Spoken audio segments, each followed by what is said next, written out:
Pourquoi l'homme noir en Occident semble perdu? Discours, l'homme noir en Occident, un roi sans royaume. Introduction. On dit souvent que l'homme noir en Occident est libre. Libre de circuler, de voter, de travailler, de s'exprimer. Mais quand tu le regardes dans les yeux, tu vois une autre réalité. Celle d'un homme déraciné, coupé de son socle, tiraillé entre deux mondes qui ne le reconnaissent pas vraiment. D'un côté, il a quitté un continent où l'identité masculine se mesure à la force, au respect, à la fierté. De l'autre, il vit dans une société où la virilité est suspecte, où la hiérarchie est inversée et où son image est souvent associée à la peur ou à la marginalité. Alors il avance, mais sans direction claire. Il parle fort, mais il ne sait plus pour qui ni pourquoi. Il s'habille bien, mais il ne sait plus qui il représente. C'est ça, le drame silencieux de l'homme noir en Occident. Il a tout sauf un sens. Exemple concret. Malik et Thomas. Prenons deux hommes. Malik, 32 ans, né à Paris, parents venus du Sénégal. Thomas, 32 ans aussi, né à Lyon, famille française depuis des générations. Tous deux ont fait des études, travaillent dans le même bureau, mais leur quotidien ne se ressemble pas. Thomas doute parfois, mais il appartient à ce monde. Les codes, les références, les symboles de réussite, tout a été construit pour lui. Malik, lui, vit dans une contradiction permanente. Il veut réussir ici, sans trahir là-bas. Il veut plaire aux femmes occidentales, sans décevoir les siennes. Il veut parler avec assurance, sans être taxé d'arrogant. Il veut être fort, sans être vu comme dangereux. Chaque geste est calculé, chaque mot est pesé. Résultat, il n'est plus lui-même. Il devient un caméléon épuisé. Et plus il cherche à s'adapter, plus il s'éloigne de sa vérité.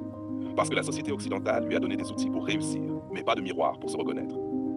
Analyse. La triple fracture. 1. Fracture identitaire. Il ne sait plus s'il doit penser comme un Africain, un Européen ou un mélange des deux. Et souvent, on lui fait sentir qu'il n'est ni l'un ni l'autre. Il ne rentre plus dans aucune case. 2. Fracture symbolique. Dans sa culture d'origine, il est censé être le pilier. En Occident, on lui apprend à partager le leadership, à se taire, à se conformer. Résultat, il doute de sa valeur d'homme. 3. Fracture affective. Il aime, mais il ne sait plus comment aimer. Les codes de l'amour africain, protection, autorité, devoir, ne fonctionnent plus ici. Les codes occidentaux, égalité, distance émotionnelle, ne collent pas à son cœur. Alors il se tait ou il s'isole. La conséquence, un roi sans royaume. L'homme noir en Occident est comme un roi sans royaume. Il a hérité d'une couronne symbolique, force, courage, dignité, mais le trône sur lequel il devait s'asseoir a disparu. Certains s'enferment dans le matérialisme, voiture, montre, apparence. D'autres fuient dans la religion ou dans le silence. Mais le vrai problème, c'est qu'il n'a plus de modèle, ni de père spirituel, ni de cadre de transmission. La voie du renouveau. L'homme noir doit cesser de quémander une place dans un monde qui ne lui en donnera jamais une entière. Il doit reconstruire son propre espace symbolique, revaloriser la sagesse de ses ancêtres, réapprendre la discipline, la rigueur et le sens du devoir, et surtout, réconcilier le trône et le cœur. Parce qu'un homme noir équilibré, lucide et debout n'a pas besoin d'être validé. Il inspire le respect simplement par sa cohérence.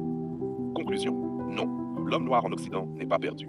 Il est en transition. Mais tant qu'il cherchera sa place dans le regard de l'autre, il continuera de tourner en rond. Le jour où il regardera en lui, il se souviendra qu'avant l'esclavage, la colonisation et la migration, il était un bâtisseur, un guide, un symbole de force tranquille. Et ce jour-là, le roi ne sera plus sans royaume. Le royaume sera